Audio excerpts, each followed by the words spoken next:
अस्सलाम वालेकुम। आवाज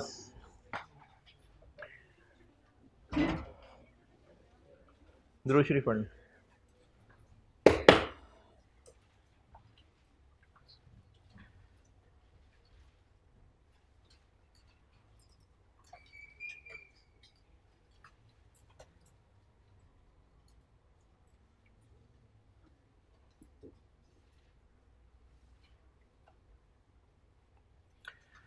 जी जनाब, कल एंट्रीज बता रहा था और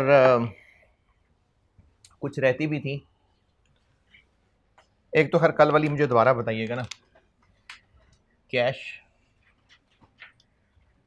कैपिटल ये थी है।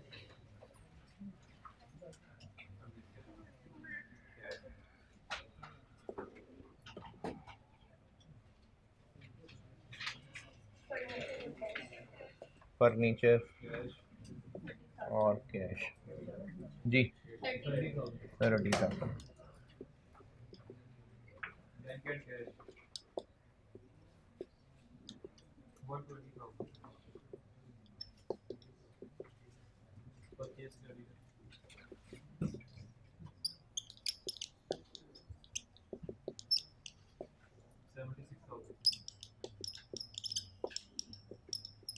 और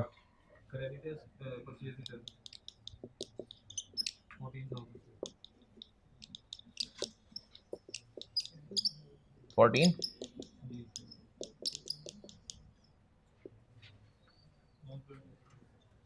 जी फिर नॉन करंट एसेट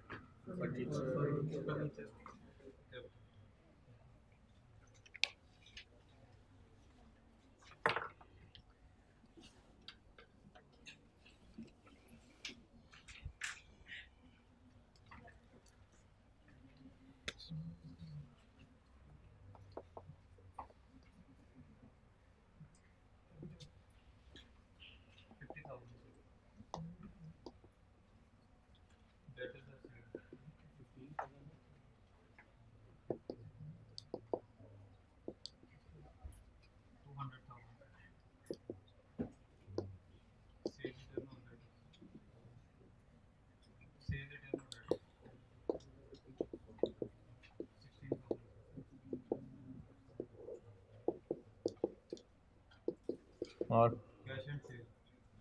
मैं यहाँ तक नहीं करके गया था, यहीं तक ही गया था।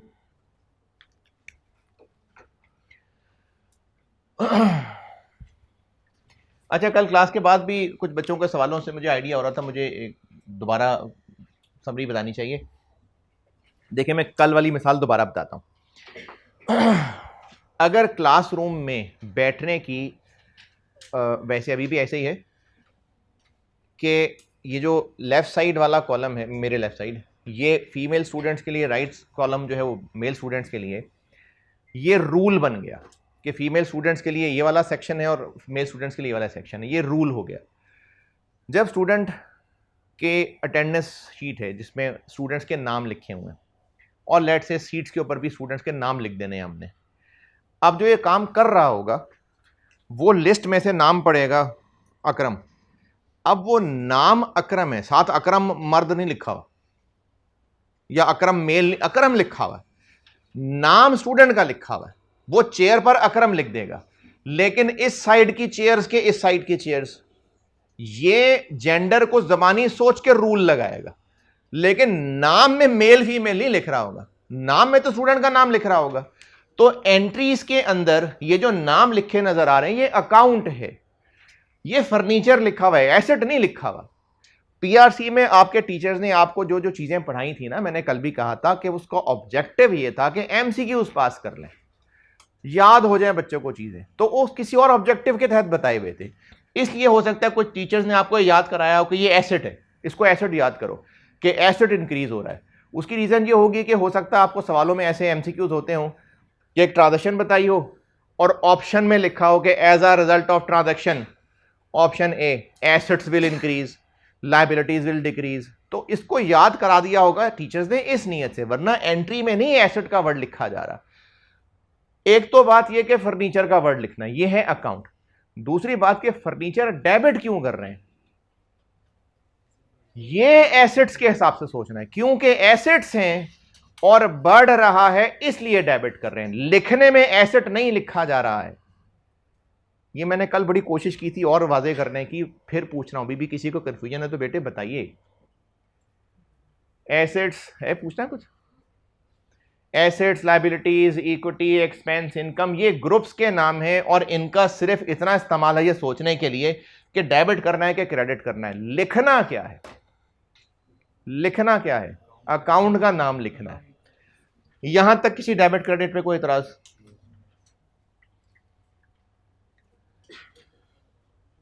जी, यहां तक को डेबिट क्रेडिट पे इतराज? अगली ट्रांजेक्शन क्या थी? कैश सेल्स, गुड्स बेची कैश पे, कैश डेबिट, सेल्स क्रेडिट, कितनी? 120,000। कैश क्यों डेबिट? क्योंकि बिजनेस को कैश मिला तो उसके एसेट्स बढ़ गए, इसलिए कैश डेबिट। सेल्स क्यों क्रेडिट? गुड्स का बेचना इनकम है, सेल्स करने से इनकम बढ़ गई तो इनकम बढ़ती है तो क्रेडिट, इसलिए सेल्स क्रेडिट। अगली ट्रांजेक्शन सेल रिटर्न्स हो गई, कस्टमर को पैसे वापस कर दिए तो सेल रिटर्न्स डेबिट और कैश क्रेडिट। कितना? 11,000। सेल रिटर्न्स क्यों डेबिट? कस्टमर ने अगर चीजें वापस की हैं तो पहले उसको बेची थी तो उसने वापस की है ना, तो जब उसको चीजें बेची थी तो हमने कहा था हमारी इनकम बढ़ गई, चीजें वापस कर गया, बढ़ी हुई इनकम कम हो गई, तो इनकम कम हो तो डेबिट। अब ये मैंने यहां इनकम लिखा हुआ, नाम अकाउंट का लिखा हुआ है, डेबिट क्यों करना है ये सोचते हुए ग्रुप का नाम सोचना है। कैश देना पड़ गया, हमारे पास है कैश, एसेट कम हो गया इसलिए क्रेडिट हो गया। अगली ट्रांजेक्शन, डेटर्स ने हमें दे दिए पैसे और पैसे हमारे बैंक में पहुंचे तो बैंक हो गया डेबिट, डेटर्स हो गए क्रेडिट। कितना? 150,000।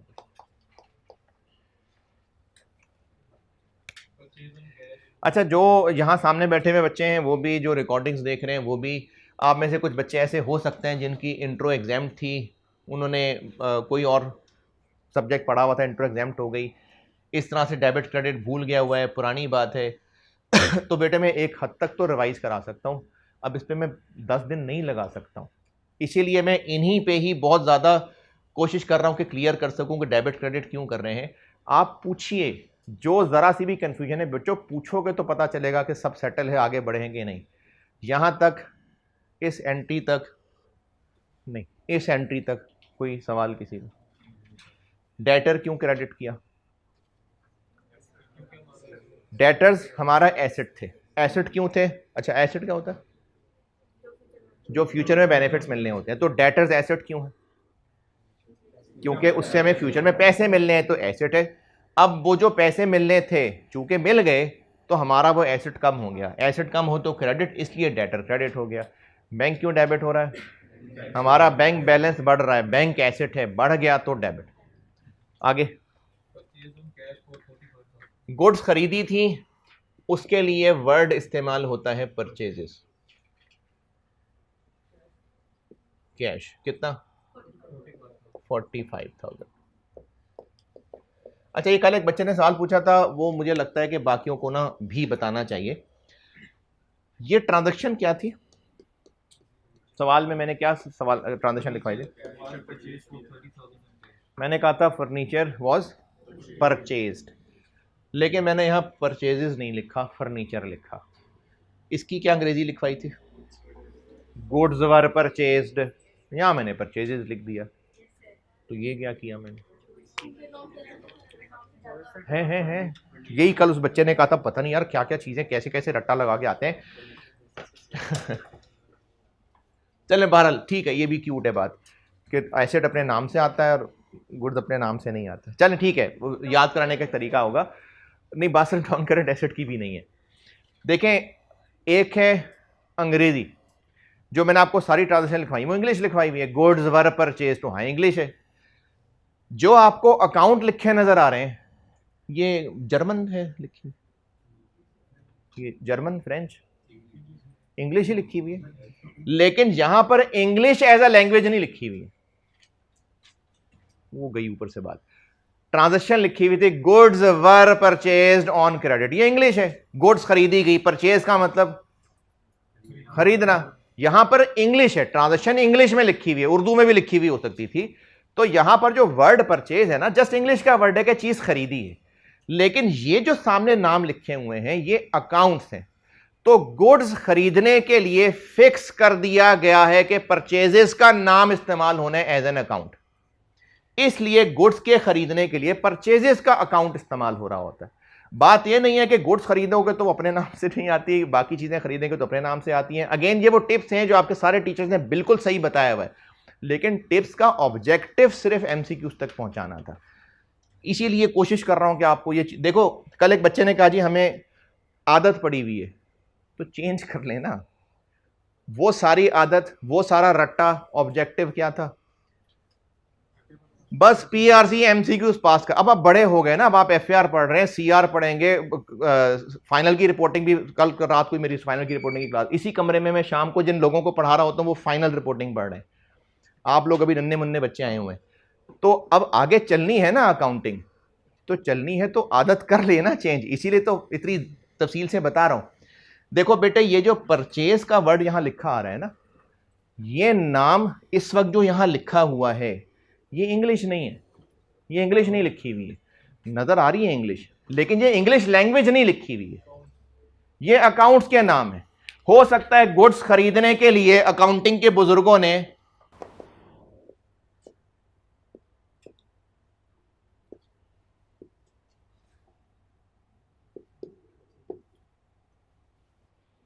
कोई वर्ड बना दिया होता, हम इसी को याद रख करके चल रहे होते।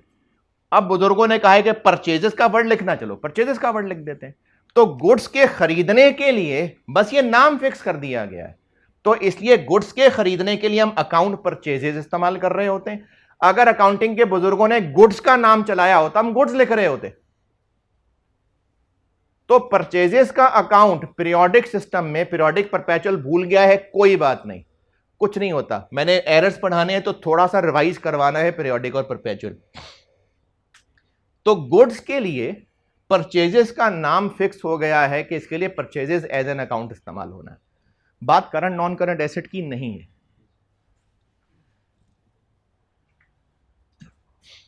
अगर जनरेटर के लिए डीजल खरीद रहे हैं, क्या डेबिट करें?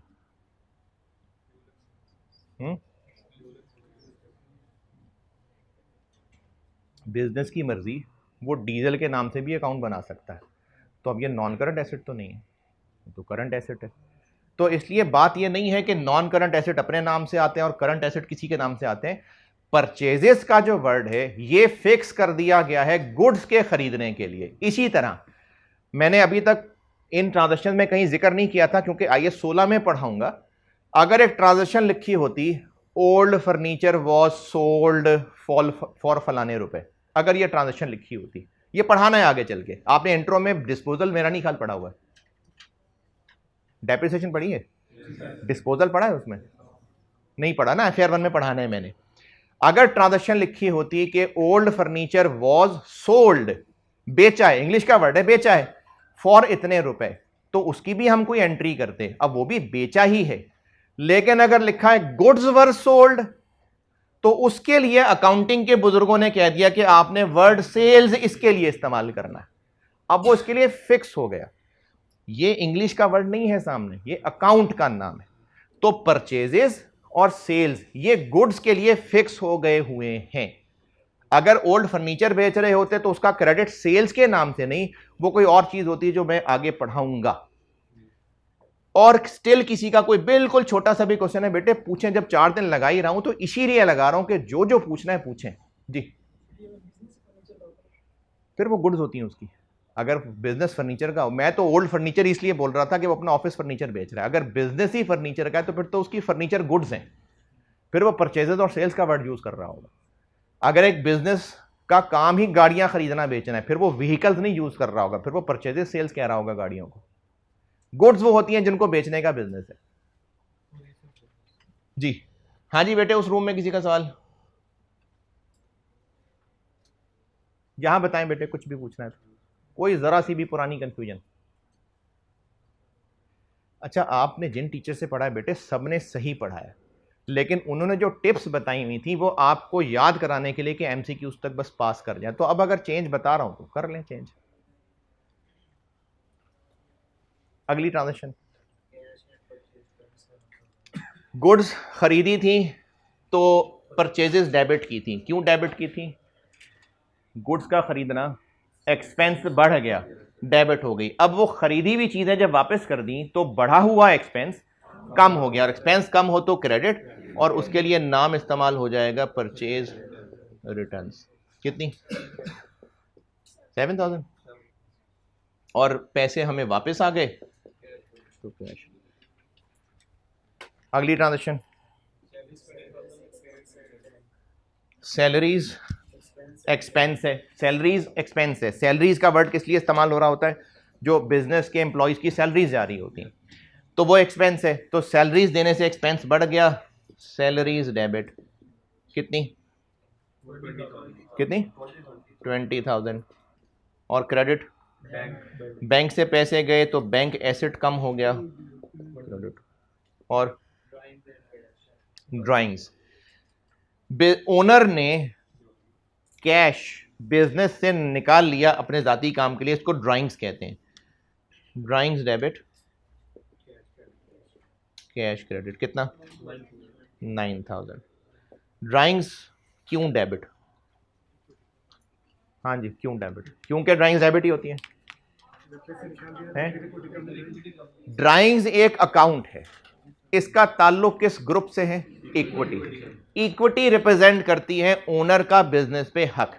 अब जब ओनर ने बिजनेस से पैसे निकाल लिए तो उसका जो बाकी बिजनेस पे हक रह गया वो कम हो गया ना, तो इक्विटी कम हो तो डेबिट। नाम इसके लिए ड्राइंग्स का इस्तेमाल हो रहा है, यानी अकाउंट का नाम ड्राइंग्स है, लेकिन डेबिट क्यों कर रहे हैं? क्योंकि इक्विटी ग्रुप में कमी आ रही है, तो इसलिए ड्राइंग्स डेबिट। स्टिल कोई कंफ्यूजन, कोई परेशानी, कोई सवाल? अगली ट्रांजेक्शन,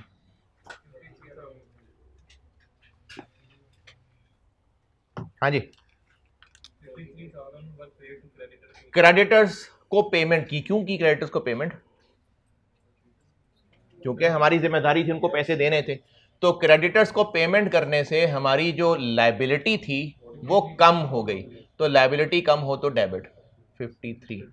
और पैसे दिए हैं बैंक से तो बैंक बैलेंस कम होगा।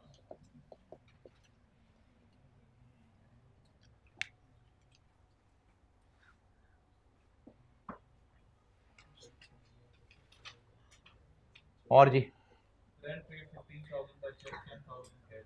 अच्छा, जिन लोगों को कंपाउंड एंट्री बिल्कुल समझ आती है वो चाहें तो उसको कंपाउंड कर लें, मैं दोनों करके दिखा देता हूं। रेंट डेबिट, कैश भी क्रेडिट और बैंक भी क्रेडिट। कैश कितना? 10, बैंक और रेंट 25। इसको कंपाउंड एंट्री कहते हैं, क्योंकि डबल एंट्री को डबल एंट्री इसलिए कहते हैं कि उस एंट्री के अंदर जितना डेबिट होता है उतना ही क्रेडिट होता है, इसलिए इसको डबल एंट्री कहते हैं। लेकिन नंबर ऑफ डेबिट क्रेडिट्स ज्यादा हो सकते हैं। अब टोटल क्रेडिट 25 है, टोटल डेबिट 25 है, तो ये डबल एंट्री ही है। लेकिन चूंकि एक से ज्यादा अकाउंट्स इस्तेमाल हो रहे हैं इसलिए इसको कंपाउंड एंट्री कहते हैं। तो ये भी सही है। और अगर कोई ऐसे करना चाहता, रेंट डेबिट 10,000, कैश 10,000, रेंट फिर से 15,000 और बैंक 15,000, तो भी बिल्कुल सही है। ये दोनों बातें सही। और क्या था? एक्सपेंस तो बेटे ग्रुप का नाम है ना, लिखना तो हमने अकाउंट का नाम, तो रेंट। हाँ, इसमें यह जरूर हो सकता है कि इसको रेंट एक्सपेंस कह दें, और इसलिए कह दें क्योंकि रेंट इनकम भी तो हो सकती है, तो इसलिए रेंट एक्सपेंस कह सकते हैं, वरना एंट्री में नाम अकाउंट का आ रहा होता।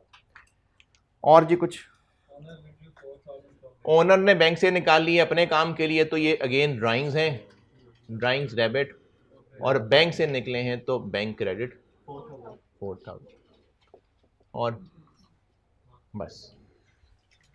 तो ये ट्रांजेक्शन्स मैंने कुछ मुनासिब सी रखी थी जिसमें एक्सपेंस, इनकम, लायबिलिटी, एसेट सब आ जाते। फिर पूछ रहा हूँ बेटे, इनमें से किसी एंट्री के, किसी डेबिट, किसी क्रेडिट, किसी नाम पे कोई ज़रा सी भी कंफ्यूजन है तो बताएं जी।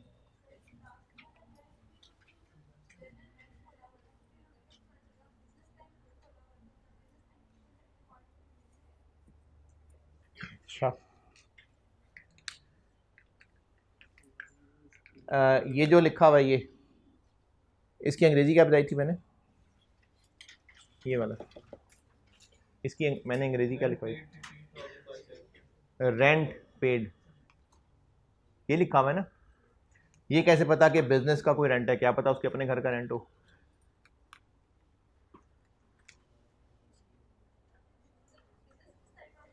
हाँ, क्योंकि इन्फॉर्मेशन सारी बिजनेस की है ना, तो जब कहा है कि ओनर ने बैंक से पैसे निकाले तो बिजनेस के बैंक से ही निकाले होंगे, तो इन्फॉर्मेशन जो सारी बिजनेस की है इसलिए। और किसी का कोई सवाल जी?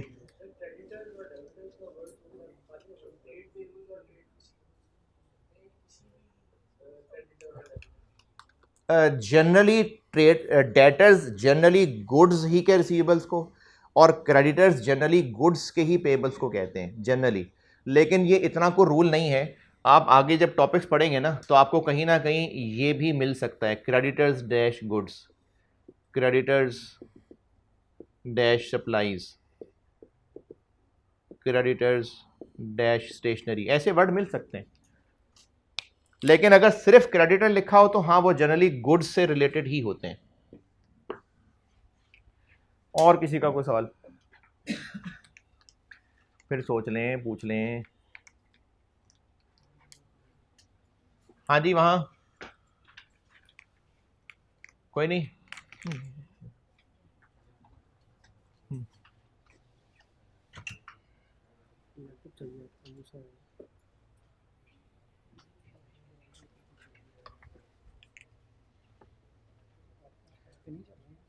नहीं, मेरे तो इंटरनेट भी नहीं चल रहा यार, वाईफाई भी नहीं चल रहा। कब तक वापस करेंगे? हाँ, ठीक। ऐप भी नहीं चल रहा था और वो इंटरनेट पे भी नहीं चल रहा था। फिर सोच रहे कुछ पूछना है।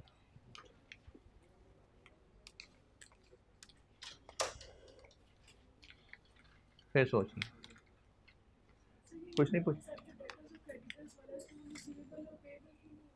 कर सकते हैं, बिल्कुल कर सकते हैं। आप डेटर्स के वर्ड की जगह ट्रेड रिसीवेबल्स कह लें, बिल्कुल ठीक है, कोई मसला नहीं है।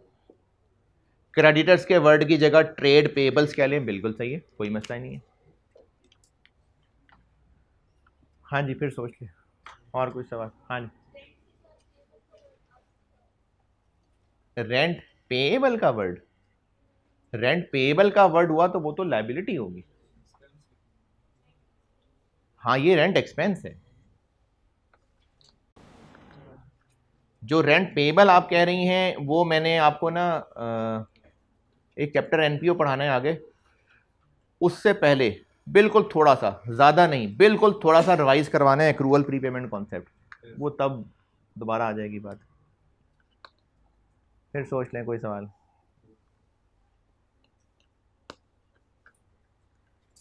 और कोई सवाल?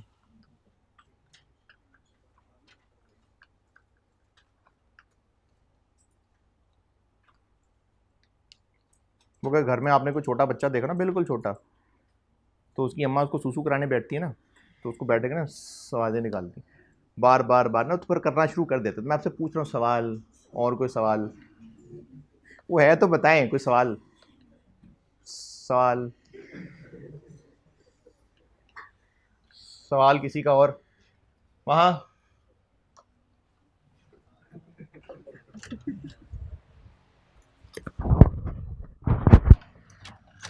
जी बेटे।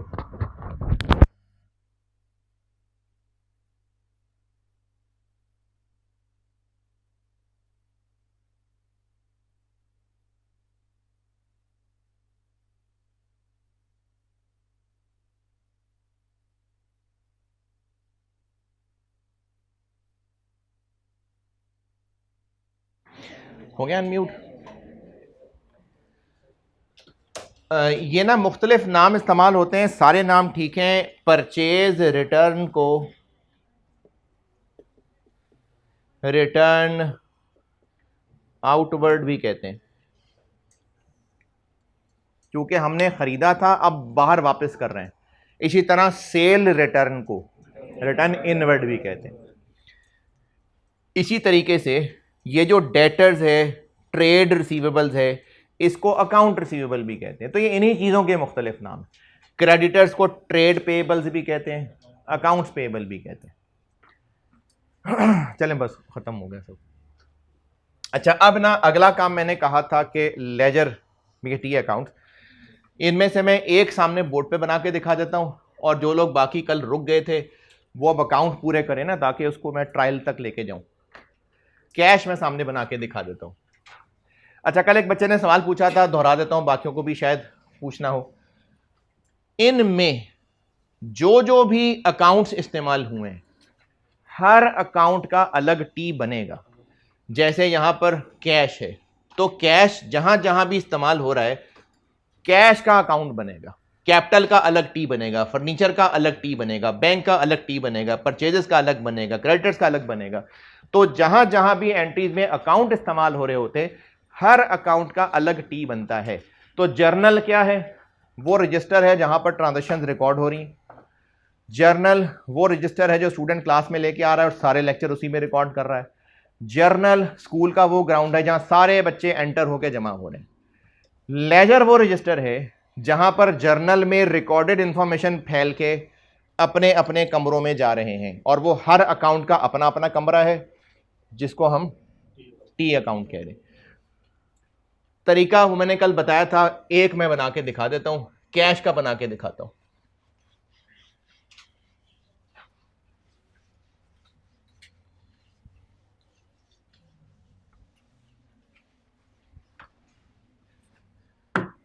वैसे तो वो लाइनें शाइनें लगा के फॉर्मेट है, लेकिन आपको FAR1 के एग्जाम क्वेश्चन में टी अकाउंट बनाने पड़ेंगे अक्सर। तो एग्जाम पॉइंट ऑफ व्यू से बहुत है अगर आप जिसका अकाउंट है वो लिख के और एक टी बना दें, रुपीज रुपीज। अब चलें वहां से, पहली ट्रांजैक्शन कैश डेबिट हो रहा है, कैश हो रहा है डेबिट, तो कैश के टी अकाउंट में इस साइड पर 2 लाख। और क्यों डेबिट हो रहा है? क्योंकि कैपिटल इन्वेस्ट हुआ। उसके बाद अगली ट्रांजैक्शन में कैश क्रेडिट हो रहा है, तो इस साइड पे कितने से क्रेडिट हो रहा है? 30,000 से। क्यों क्रेडिट हो रहा है? फर्नीचर के अगेंस्ट। अच्छा, इस सवाल में नहीं है, अगर डेट्स भी होती तो इसके साथ डेट लिख देते। तो एग्जाम में जब आप FAR1 में टी अकाउंट बना रहे होंगे तो ये बहुत है, ये प्रेजेंटेशन, डेट लिखी, अंग्रेजी लिखी और आगे अमाउंट लिख दी, तो exam presentation T account enough. और उसके बाद क्या हुआ?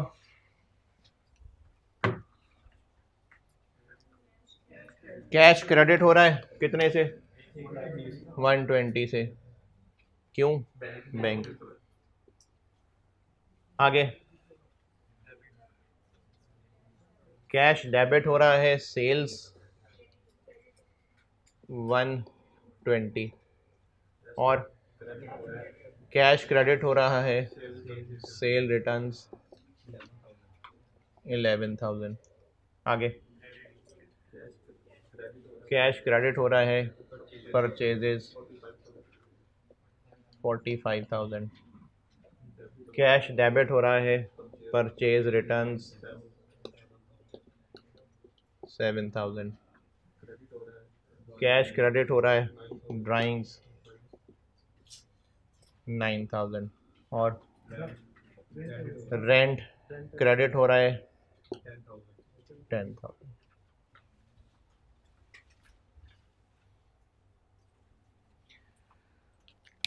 और कोई कैश? अच्छा, जिन्होंने कंपाउंड एंट्री की थी रेंट की, तो उन्होंने एंट्री में रेंट के सामने क्या लिखा हुआ? तो यहाँ 25 क्यों नहीं लिखा? ये कैश का टी अकाउंट है भाई, रेंट का नहीं है, ये कैश का टी अकाउंट है। तो कैश तो 10,000 से क्रेडिट हो रहा था, हाँ रेंट की वजह से हो रहा था, लेकिन ये कैश की अमाउंट। तो सारी एंट्रीज इस तरह से टी अकाउंट्स में डेबिट क्रेडिट साइड पे पोस्ट हो जाएंगी और ये काम पूरे साल होता रहता है। अब उसके बाद साल एंड आ गया, जिस सारे मकसद के लिए अकाउंटिंग हो रही थी अब वो वक्त आ गया, अब हमने सारे को समेटना है। तो जब समेटना है तो इसके समेटने का तरीका ये होता है कि दोनों कॉलम्स का टोटल करें और जो साइड हैवी है 327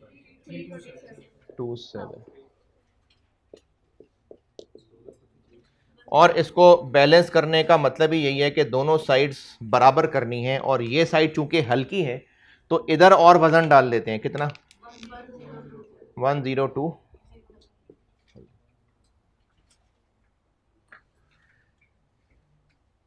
अच्छा फिलहाल मैं इसको बैलेंस कह रहा हूं फिलहाल।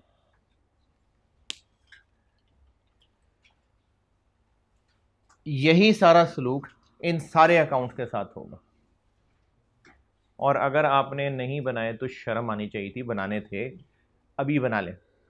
जिन्होंने नहीं बनाए अभी बना लें और जल्दी से बनाएं।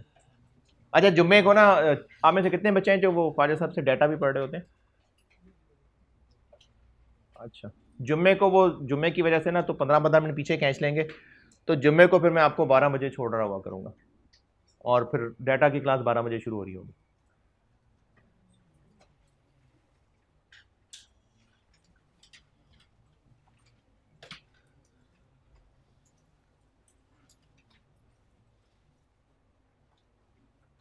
इसमें डेबिट साइड पे क्या लिखा क्यों लिखा, क्रेडिट साइड पे क्या लिखा क्यों लिखा, इसमें कोई सवाल?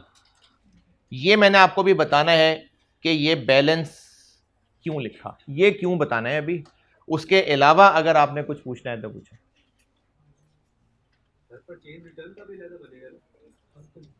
हर एक का अलग बनेगा, परचेज रिटर्न भी तो अकाउंट ही है यहाँ। परचेज रिटर्न का भी अलग बनेगा, सेल्स रिटर्न का अलग बनेगा। देखें एंट्री में जो जो अकाउंट आ रहा है सबका अलग टी बनेगा।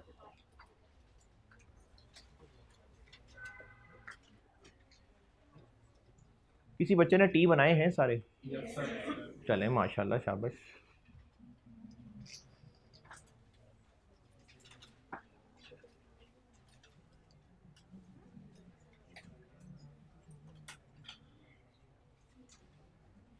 अच्छा फिर जिन्होंने नहीं बनाया फिर वो बना लेना, मैंने फिर उससे बात आगे बढ़ाऊं मैं, मेरी बात फिर सुन लें पूरी। लेकिन जिन्होंने नहीं बनाए और इसलिए नहीं बनाए कि उनको सब आता है तो चले ठीक है ना बनाए, कोई बात नहीं। अगर मेरे सब बताने से चीज़ें पॉलिश हो रही हैं तो बहुत अच्छी बात है। और जिन्होंने इसलिए नहीं बनाए कि उनको समझ ही नहीं आ रही, ये फिक्र की बात। अच्छा जिन्होंने नहीं बनाए सिर्फ सुस्ती रीज़न है या आता ही नहीं? पक्की बात है ना? पक्का? चलो ठीक है, खैर है, बाद में पूरा कर लेना दिल किया तो। जिन्होंने बनाए हैं शाबाश, अब पास हो जाएंगे आप लोग, आमीन। कैश का टी अकाउंट, कैश का टी अकाउंट मैंने आपके सामने बनाया है। जिन्होंने भी बनाए हैं उन सब में एक काम सारे टी अकाउंट के साथ करना है कि दोनों कॉलम्स का टोटल और जो साइड हल्की है वहां पर डिफरेंस लिख के तो साथ अंग्रेजी का वर्ड बैलेंस लिख दें, अगर नहीं लिखा अभी तक तो। जिन्होंने भी चले खैर है सीडी लिख दें। जिन्होंने भी टीज सारे बना लिए हैं और दोनों साइड्स का डिफरेंस नहीं निकाला वो कम से कम निकाल दें, ताकि मैं अभी ट्रायल तक लेके आऊं तो आप टैली तो कर सके ना। किसी अकाउंट में ये इस साइड पे आ रहा होगा, किसी अकाउंट में ये उस साइड पे आ रहा होगा।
अकाउंटिंग का मकसद क्या था?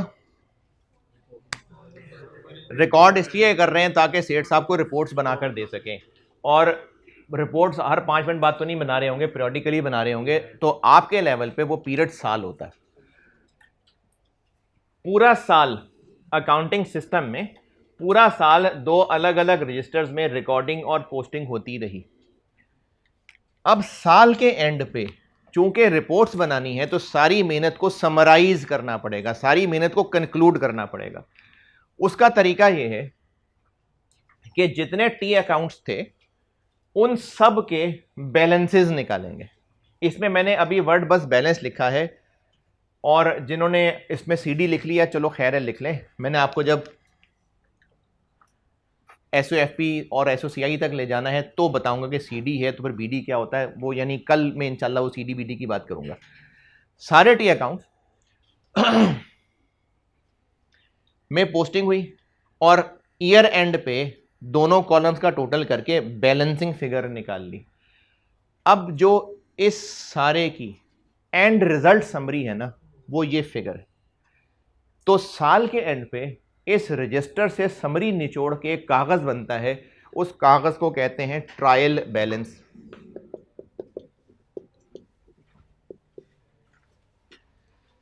सेठ साहब को यह बात जानने से कंसर्न है कि पूरे साल में टोटल सेल्स कितनी हुई, या ये जानने से कंसर्न है कि 17 तारीख को कितनी हुई और 23 को कितनी हुई और 23 को सुबह 9 बजे कितनी हुई और 11:30 बजे कितनी हुई, पूरे साल की टोटल। तो उनको समराइज्ड रिपोर्ट मिलनी है, तो उसके लिए जो समरी है वो ट्रायल बैलेंस की शक्ल का एक कागज होता है। और ट्रायल बैलेंस ये होता है, ये सिंपल एक कागज है, कोई रजिस्टर नहीं है। ट्रायल बैलेंस में ये होता है कि जितने भी टी अकाउंट्स हैं उन सबको लिस्ट डाउन कर लेते हैं, और हर टी अकाउंट के साथ ये हरकत तो की ही हुई है। क्या हरकत की हुई है? बैलेंस निकाला हुआ है, तो हर टी के बैलेंस को यहां लिस्ट डाउन कर लेते हैं।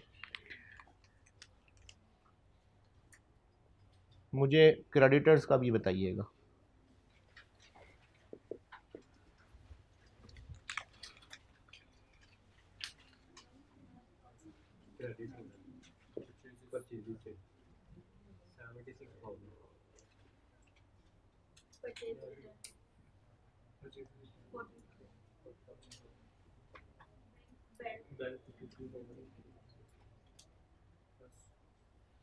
बस अब इसके दोनों साइड्स का टोटल किया तो बैलेंस आ गया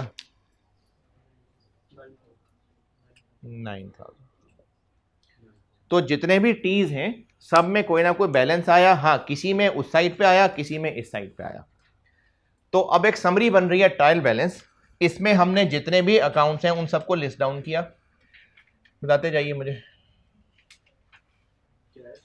कैश, बैंक, कैपिटल, चले कोई एक बता दे यार। Sales, sale returns, purchase, purchase returns, drawings, rent, furniture,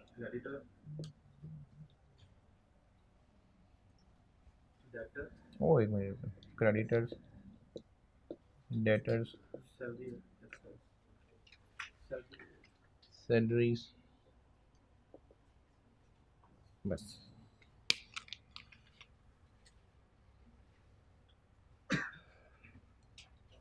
ये आपके रजिस्टर की लाइंस हैं और ये लिस्ट बन गई।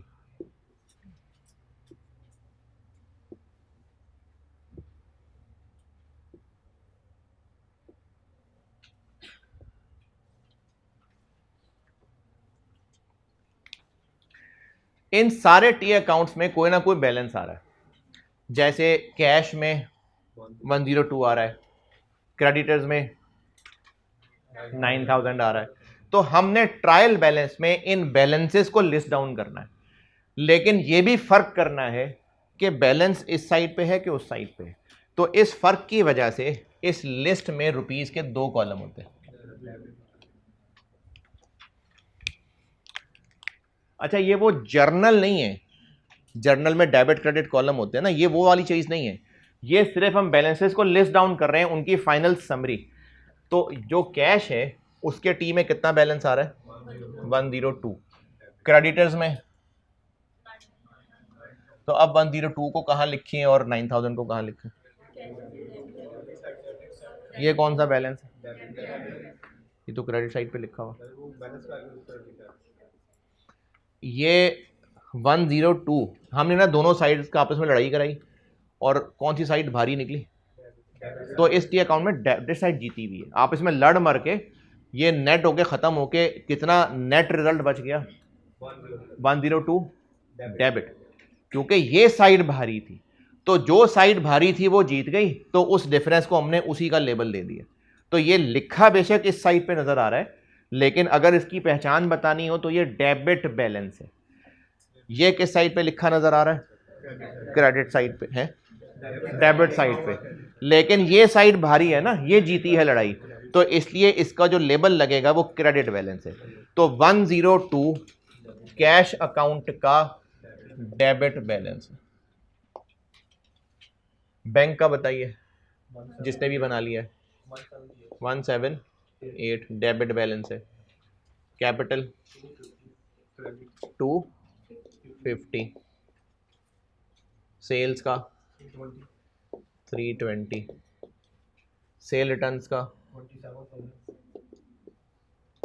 परचेजेस का है 121, परचेज रिटर्न्स का, ड्राइंग्स का, रेंट का, फर्नीचर का, क्रेडिटर्स का, डेटर्स का, सैलरीज का,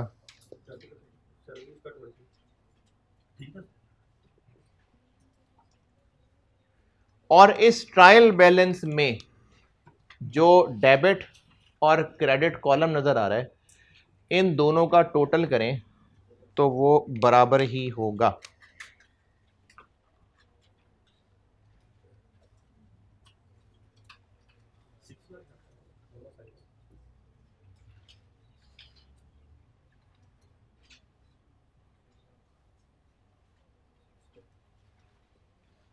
क्यों है बराबर? वैसे है बैलेंस शीट की तरह, ये दोनों साइज का टोटल बराबर क्यों है? क्योंकि सिस्टम में जितने डेबिट हुए थे उतने ही क्रेडिट आए थे, उसके बाद इस दीवार में से कहीं कोई बाहर नहीं निकले, वही डेबिट क्रेडिट आप इसमें ऐड लेस होकर नेट बनते बनते सिस्टम के अंदर डेबिट क्रेडिट बराबर ही दौड़ रहे हैं, तो इसलिए इसका टोटल बराबर ही होगा। अब ये ट्रायल बैलेंस बन गया, ये समरी है। ये सारा क्यों बन रहा है? अब इस सारे का जो मकसद था ना वो है ये, इसके बाद बनती हैं फाइनेंशियल स्टेटमेंट्स, और वैसे तो ये 4 हैं जो चारों ही सिखानी है आपको, लेकिन अभी फिलहाल जो मेरा बेसिक रिवीजन का मकसद था वो 2 बताना था। 2 और भी हैं, वो अगले चैप्टर्स में हैं, अभी फिलहाल बस 2 बताना मकसद था। ये सारा काम कब हो रहा था? पूरा साल ट्रांजैक्शंस इस रजिस्टर में रिकॉर्ड होती रही, वो ही रिकॉर्डेड इंफॉर्मेशन अपने अपने टी अकाउंट में जाती रही। फिर सारा साल का जब एंड रिजल्ट निकालना था तो इसको समराइज किया और एंड रिजल्ट यहां लिखे। अब इससे देख के ये फाइनेंशियल स्टेटमेंट बननी है जो अभी मैं बता रहा हूं 2। इन 2 स्टेटमेंट्स में जो फिगर्स जाएंगी वो यहीं से ही जाएंगी। अब उसमें मैं आपको स्टेटमेंट्स तक ले जाने से पहले ये बताता हूं कि इन सब बैलेंसेस का मतलब क्या है, यानी कैश के सामने 102 लिखा हुआ है, इसका मतलब क्या है? सेल्स के सामने 320,000 है, क्या 320 क्या? तो इन सब के बैलेंसेस क्या शो कर रहे हैं, अब ये बात बताने लगा हूं।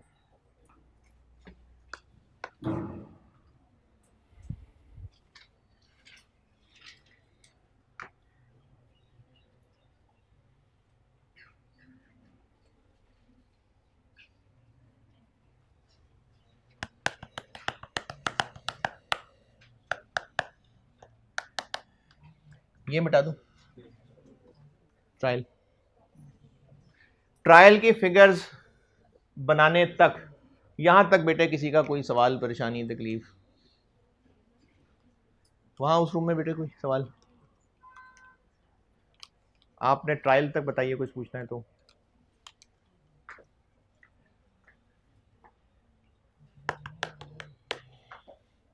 ये मिटा दो।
कैश का अकाउंट मुझे बताइएगा दोबारा, डेबिट साइड पे क्या था? फिगर्स बता देना बस, मैं फिगर बता दें बस।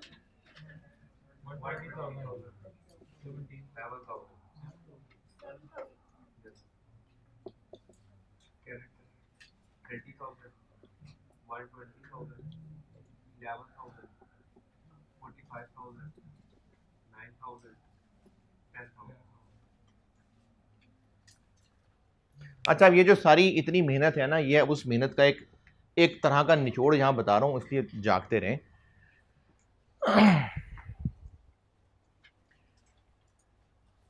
ये मैंने ना इस साल महीना जो भी था, इसकी कैश की सारी ट्रांजेक्शन ये आपको इधर टी में लिखी नजर आ रही हैं। अगर अकाउंटेंट ना हो, वैसे ही बस बिजनेस में किसी से सवाल पूछा जाए जो कैश को हैंडल कर रहा है, कि ये बिजनेस के पहले साल की सारी ट्रांजेक्शन है, फिर कह रहा हूं अकाउंटेंट नहीं, वैसे ही कैशियर से सवाल पूछा जा रहा है कि बताओ तुम्हारे पास साल के एंड पे कितना कैश बचा रह गया है, क्या करेगा वो? एक तो चलो गिन लेगा ना, उसके अलावा अगर कैलकुलेट करना चाहे तो है। अरे अकाउंटेंट नहीं है वो, अकाउंट अकाउंट ना बताएं, क्या करेगा?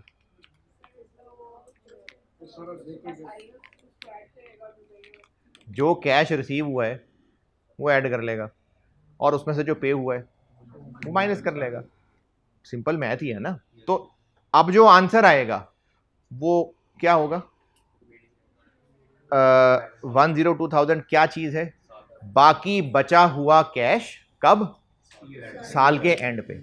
इस 102 को देखकर ये पता चल रहा है कि पूरे साल में आया कितना था, पूरे साल में गया कितना? नहीं। तो 102 क्या इंफॉर्मेशन दे रहा है? साल के एंड पर बचा हुआ कितना है। अब जिसको अकाउंटिंग आती थी उसने यही काम जरा तमीज से कर लिया। इस टी अकाउंट में क्या हुआ?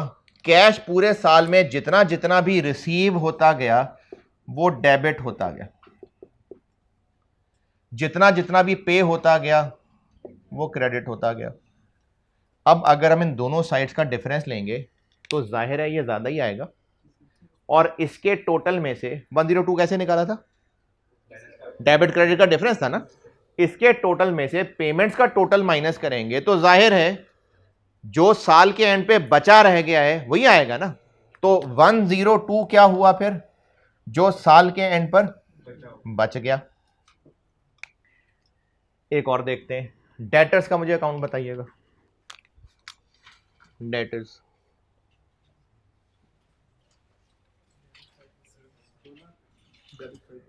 2 लाख, 16 150 34। अकाउंटेंट नहीं, वैसे ही बिजनेस में कोई पर्सन है, अगर उससे पूछें सेठ साहब कि मैंने डेटर से अभी कितना और लेना है, कैसे कैलकुलेट करके बताएगा? डेटर से देखें, सेठ साहब को ना एंड पे जो समरी इंफॉर्मेशन चाहिए वो किस नेचर की चाहिए? सेठ साहब को यह जानना है कि मैंने किस बिजनेस ने किस दिन कितनी सेल की थी, उनको क्या जानना है? Total sales for the year. Cash के बारे में उनको मेनली क्या जानना है कि अभी बचा कितना रह गया। डेटर्स के बारे में उनको क्या जानना है कि कितना मजीद रिसीवेबल है। तो अगर सिंपल मैथ से बताएं तो डेटर से अभी कितना, अभी कब, ईयर एंड पे अभी मजीद कितना पैसा रिसीवेबल है, जस्ट प्लस माइनस कैसे कैलकुलेट करें? जितने की चीजें दी थी माइनस जाके जाके माइनस जितने की उसने वापस कर दी माइनस जितने उसने पैसे दे दिए, तो बाकी बच जाएगा कि स्टिल कितना रिसीवेबल है। तो अब यही बात अकाउंटेंट और तमीज से कर रहा है, वो डेटर को डेबिट किया जा रहा है जब जब चीजें उसको बेच रहे थे, और जब वो चीजें वापस कर रहा था या पैसे दे रहा था तो क्रेडिट करते जा रहे थे। तो जो बैलेंस निकाला हुआ है वो दोनों साइड्स का डिफरेंस ही है ना। तो अब जो बैलेंस आएगा, एक तो वो आएगा ही इस साइड पे, या इधर भी आ सकता, इधर ही आएगा। क्यों भाई? जितने रुपए की चीजें बेची थी उन्हीं के अगेंस्ट रिकवरी हो रही है ना, तो ये इस साइड पे ही आएगा। अच्छा, 34,000 क्या शो कर रहा है कि पूरे साल में उसको कितने की चीजें बेची? 34,000 की फिगर देख के पता चल रहा है कि, ये ले, 34,000 देख के पता चल रहा है कि पूरे साल में सेल्स कितनी की? नहीं। 102 देख के पता चल रहा है कि पूरे साल में कितना पैसा आया? नहीं। अब इन दोनों से मैं कंक्लूड ये कर रहा हूं कि एसेट्स ग्रुप के जितने भी अकाउंट्स होंगे, पहली बात, उनका डेबिट बैलेंस ही आया करेगा, क्योंकि एसेट्स होते हैं तो डेबिट ही हो रहे होते हैं, कम हो रहे हो तो क्रेडिट हो रहे होते हैं, और या तो एसेट खत्म हो गया होगा या बचा रह गया होगा। तो इस सारी डिस्कशन जो मैंने अभी दो अकाउंट से बताई है, इसकी दो समरीज बताता हूं। एक, एसेट्स ग्रुप के जितने भी अकाउंट हुआ करेंगे उनका ईयर एंड पर बैलेंस डेबिट आ रहा हुआ करेगा। तो एसेट ग्रुप के जितने भी अकाउंट हैं उनका डेबिट बैलेंस ही होगा।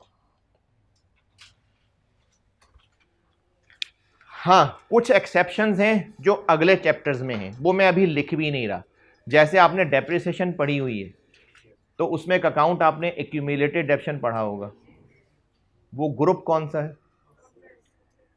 ग्रुप, ग्रुप एसेट है, लेकिन वो एक नेगेटिव या कॉन्ट्रा एसेट होता है, इसलिए उसका क्रेडिट बैलेंस होता है। तो वो एक एक्सेप्शन है। इसी तरह आपने इंट्रो में बैड डेट्स पढ़े होंगे, उसमें आपने एक प्रोविजन, या तो प्रोविजन पढ़ा होगा या अलाउंस पढ़ा होगा, अलाउंस फॉर बैड डेट्स पढ़ा होगा। इसका ग्रुप कौन सा है? ग्रुप एसेट्स है, लेकिन ये नेगेटिव है तो उसका क्रेडिट बैलेंस आ रहा होता है। तो एसेट्स के जितने भी अकाउंट्स हैं वो कुछ कॉन्ट्रा के अलावा सबका डेबिट बैलेंस होगा। दूसरी बात, और ट्रायल में जो बैलेंस आ रहा है वो क्या मीनिंग शो कर रहा है कि पूरे साल में टोटल क्या हुआ था, इस एसेट का ईयर एंड पर क्या बैलेंस बचा रह गया है। तो ट्रायल बैलेंस में एसेट्स के ग्रुप जितने भी अकाउंट्स आ रहे होंगे, एक बात, सबका डेबिट बैलेंस होगा। दूसरा, वो बैलेंस क्या फिगर, क्या अमाउंट शो कर रहा होगा कि वो एसेट ईयर एंड पर कितना बचा रह गया है।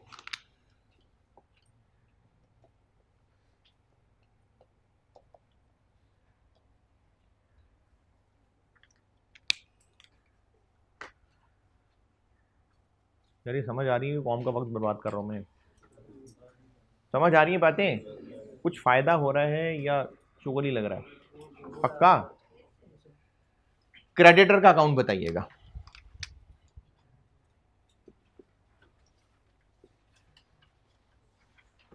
Debit side 14,000, 53,000, credit side 76,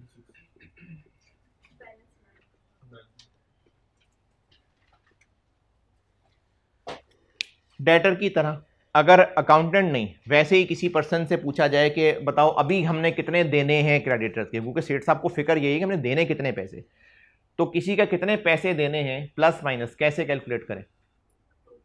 total कितने रुपए की चीजें खरीदी थी माइनस जो वापस कर दी माइनस जो पैसे दे दिए, तो जो बाकी बच जाएगा वो स्टिल पेएबल होगा। और यही बात अकाउंटेंट अगर तमीज से रिकॉर्ड कर रहा होगा तो जब जब क्रेडिटर से चीजें खरीद रहे हैं, यानी जब जब वो हमारी लायबिलिटी बन रहा है तो उसको क्रेडिट करते जा रहे हैं, और जब उसको सेटल करते जा रहे हैं तो डेबिट, तो इसका बैलेंस क्रेडिट ही आना है, क्योंकि जितना पेएबल बनता जा रहा है उससे ज्यादा थोड़ी पे होगा, या तो पे होके खत्म हो जाएगा या स्टिल बाकी होगा। तो इसका जो ये बैलेंस होगा, एक तो ये हमेशा इस साइड पे आएगा यानी क्रेडिट बैलेंस होगा। दूसरी बात, ये 9,000 total purchases for the year, 9,000 को देख के पता चल रहा है कि पूरे साल में परचेजेस कितनी हुई, पूरे साल में पैसे कितने दिए, नहीं, तो फिर 9 क्या है? तो एसेट्स की तरह, और एक ही मिसाल काफ़ी है, मेनली मैंने आपको जो एसेट्स की बात बताई है अब उसी की मेहनत को इस्तेमाल करता हूं। अब इसका कंक्लूजन ये है कि लायबिलिटी ग्रुप के जितने भी अकाउंट्स ट्रायल में आ रहे होंगे, एक तो उनका क्रेडिट बैलेंस होगा, कुछ एक्सेप्शंस हो सकती हैं लेकिन अभी उन एक्सेप्शंस की बजाय मैं नॉर्मल बात कर रहा हूं। और दूसरी बात, एसेट्स की तरह लायबिलिटीज का जो बैलेंस है वो इंफॉर्मेशन क्या दे रहा होगा? टोटल फॉर द ईयर नहीं, ईयर एंड पे बाकी बची लायबिलिटी कितनी रह गई है।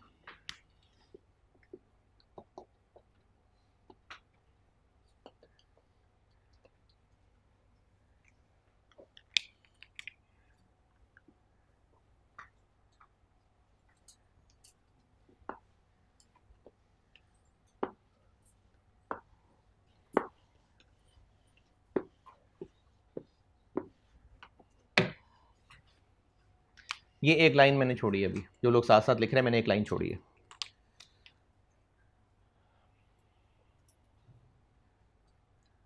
परचेजेस का अकाउंट बताएं।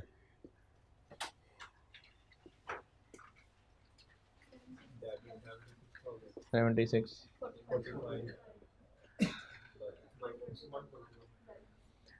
परचेजेस डेबिट कब हो रही होंगी? जब जब गुड्स खरीद रहे होंगे। और क्रेडिट कब हो रही होंगी? भाई वो परचेज रिटर्न है, परचेजेस बस डेबिट ही हो रही हैं और हुए चले जा रही हैं, बस डेबिट हो रही है, क्रेडिट कहाँ हो रही है? परचेजेस नहीं हो रही क्रेडिट। पूरा साल ये पोस्टिंग होती रही, साल एंड आ गया, अब हमने बाकी टी अकाउंट्स की तरह इसको भी क्लोज करना है, दोनों साइड्स का डिफरेंस लेना है। तो दोनों साइड्स का डिफरेंस यहां है ही कुछ नहीं, तो दोनों साइड्स का डिफरेंस कितना होगा? नहीं, फिगर नहीं पूछ रहा, दोनों साइड्स का डिफरेंस कितना होगा? जो इसका टोटल होगा। तो इसका टोटल कितना आ रहा है? 121।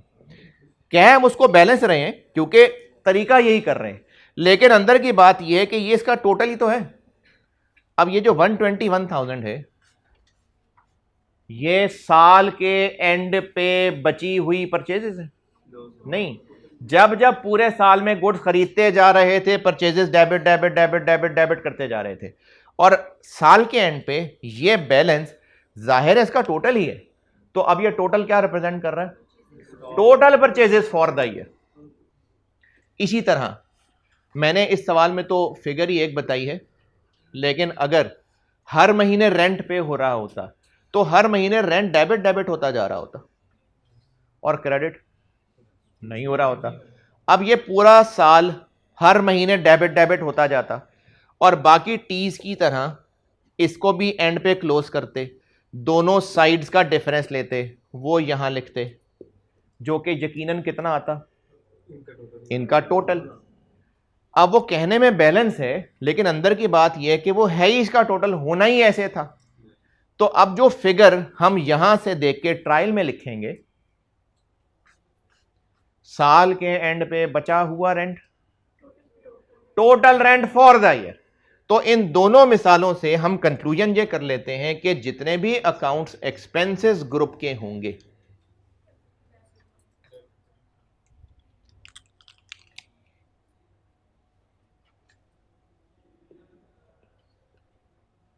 सिवाय परचेज रिटर्न्स के, उन सब के डेबिट बैलेंसेस होंगे। क्यों डेबिट बैलेंसेस होंगे? क्योंकि एक्सपेंस हो रहा है या नहीं हो रहा है। एक्सपेंस हो रहा होगा तो डेबिट ही हो रहा होगा, तो इसलिए एक्सपेंसेस के जितने भी अकाउंट्स हैं ट्रायल में उनका डेबिट बैलेंस ही आ रहा होगा। परचेज रिटर्न्स का बस उलट है, ये क्रेडिट आ रहा होता है। और इस फिगर का मतलब क्या होगा? Total expense for the year.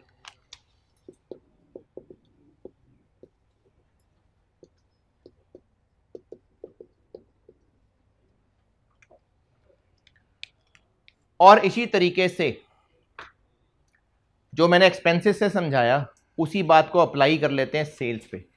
Sales हो रही होंगी तो क्रेडिट कर रहे होंगे, चाहे वो कैश डेबिट सेल्स क्रेडिट हो, चाहे डेटर्स डेबिट सेल्स क्रेडिट हो, सेल्स क्रेडिट ही करते जा रहे हैं।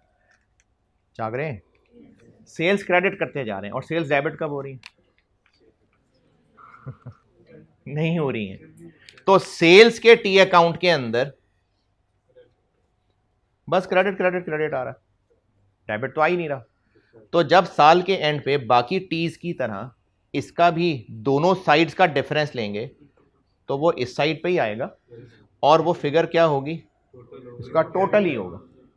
तो इसका मतलब है कि इनकम ग्रुप्स का अकाउंट है अगर, तो एक तो उसका बैलेंस हमेशा क्रेडिट आना है, और इस 320,000 का मतलब है बची हुई सेल्स साल के आखिर में, फिर टोटल सेल्स। तो ट्रायल बैलेंस में एक्सपेंसेस ग्रुप्स और इनकम ग्रुप्स, इनके जो बैलेंसेस आ रहे होंगे वो बता रहे होते हैं टोटल फॉर द ईयर।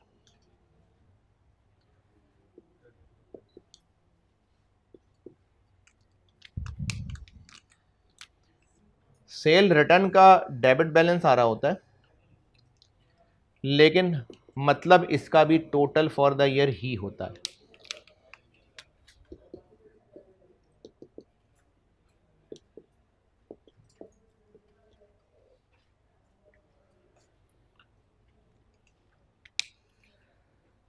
यहां तक कोई एतराज?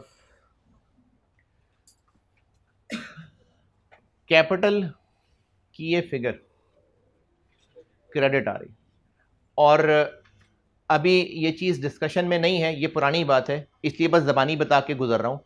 ये जो ड्राइंग्स होती है ना, इनकी भी एक क्लोजिंग एंट्री होती है साल के एंड पे, ड्राइंग्स क्रेडिट कैपिटल डेबिट, इसको ख़त्म कर देते हैं यहाँ से। आपको एसओएफपी की शक्ल याद है थोड़ी बहुत? क्या करते हैं उसमें? कैपिटल माइनस, तो ड्राइंग्स माइनस कर रहे होते हैं ना, वो तो दिखने में माइनस है, असल में पीछे डेबिट क्रेडिट ही हो रहा होता है। तो ड्राइंग्स भी इवेंचुअली खत्म हो जाती हैं। जो ट्रायल में बैलेंस नजर आ रहा होता है इसको एंट्री करके फारिग कर देते होते हैं। इसलिए ड्राइंग्स वाली बात को इग्नोर करके सिर्फ कैपिटल वाली बात सुनिएगा। ट्रायल बैलेंस में जो कैपिटल आ रहा है मैंने कैपिटल से पहले इसलिए बाकी बताए थे कि बाकियों को मुझे समझाना, आपको हजम करना अगर जाग रहे हैं तो निस्बतन आसान था।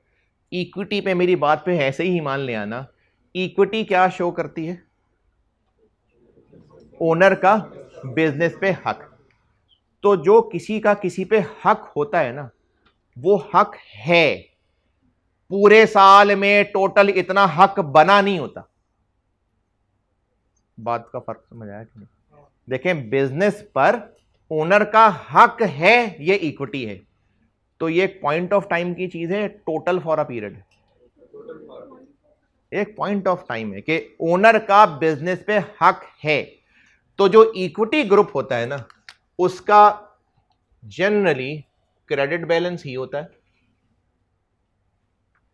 और ये भी इनकी तरह इक्विटी का यानी ओनर का बिजनेस पर हक ईयर एंड बता रहा होगा। अब ये जो ट्रायल बैलेंस में 5 तरह की चीजें आ रही हैं, दिखने में सब के बस बैलेंसेस हैं, लेकिन ये जो बैलेंसेस हैं ये 2 तरह की इंफॉर्मेशन दे रहे हैं। कुछ बैलेंसेस क्या इंफॉर्मेशन दे रहे हैं? बैलेंस एट ईयर एंड, और कुछ चीजें। तो अब ट्रायल बैलेंस के बाद 2 फाइनेंशियल स्टेटमेंट्स बनती हैं। एक फाइनेंशियल स्टेटमेंट में ये बताना होता है ओनर को कि बिजनेस ने पूरे साल में टोटल क्या परफॉर्म किया, उसके लिए क्या चीजें काम आएंगी। तो इन दोनों से पता चलती है total financial performance for the year, जो कि कौन सी रिपोर्ट बन रही होती है? Income statement for the year, या और भी कोई नाम पढ़ा हो शायद, profit and loss for the year, और कोई नाम पढ़ा हो, trading and profit and loss for the year, सब एक ही बात है, और एसओसीआई फॉर द ईयर। तो ट्रायल बैलेंस में तरह तरह के बैलेंसेस आए, लेकिन उन सब में से जो एक्सपेंसेस इनकम्स के ग्रुप्स के थे वो सब ये इंफॉर्मेशन दे रहे थे। तो उनको इकट्ठा करके इनकम स्टेटमेंट रिपोर्ट बनती है, और ये तीनों की तीनों चीजें क्या इंफॉर्मेशन दे रहे हैं कि ईयर एंड पर बिजनेस के पास क्या है, बिजनेस ने किससे कितना लेना है, बिजनेस ने किसको कितना देना है, बिजनेस पर ओनर का कितना हक है। इसको कहते हैं फाइनेंशियल पोजीशन। परफॉर्मेंस एक ओवर द पीरियड चीज को कहते हैं, बच्चे ने कैसा परफॉर्म किया पूरे साल में। पोजीशन, मेरी ये पोजीशन है, ये मैं इस पॉइंट पर खड़ा हूं, तो पोजीशन एक पॉइंट ऑफ टाइम होती है। तो ये तीनों चीजें क्या बता रही हैं? ये तीनों चीजें बता रही होती हैं बिजनेस की financial position at year end. इसलिए ट्रायल बैलेंस में आने वाली चीजों को लेकर 2 अलग अलग रिपोर्ट्स बनती हैं। इनकम्स और एक्सपेंसेस को लेकर इनकम स्टेटमेंट बनती है, जिसमें क्या प्रेजेंट हो रहा होता है, इनकम्स और expenses, profits for the year. और इन तीनों चीजों को लेकर बनती है एसओएफपी, स्टेटमेंट ऑफ फाइनेंशियल पोजीशन, या और क्या नाम पड़ा है, बैलेंस शीट। उसमें क्या रिपोर्ट हो रहा होता है, एसेट्स, लायबिलिटीज, इक्विटी, यानी बिजनेस की financial position at year end. तो ये ट्रायल बैलेंस से ये 2 तरह की इंफॉर्मेशन हासिल होती है। हाँ जी, अब यहां तक की डिस्कशन, कल मैं आपको इनके फॉर्मेट भी बताता हूं, फिर करंट नॉन करंट पे भी डिस्कशन कर लूंगा, और फिर बीडी का कॉन्सेप्ट बताऊंगा कल। यहां तक अब जो मैंने सारी मेहनत ये की है यहां तक, इसमें बताएं बेटा, किसी ने कुछ सवाल पूछना है? कोई पुरानी बचपन की कंफ्यूजन, कोई ऐसी कंट्राडिक्शन कि नहीं मुझे ऐसे नहीं ऐसे आता है, कोई सवाल? उस रूम में कोई सवाल किसी का?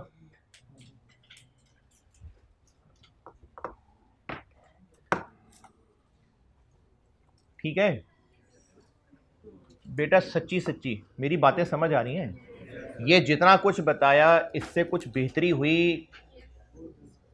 सच्ची सच्ची?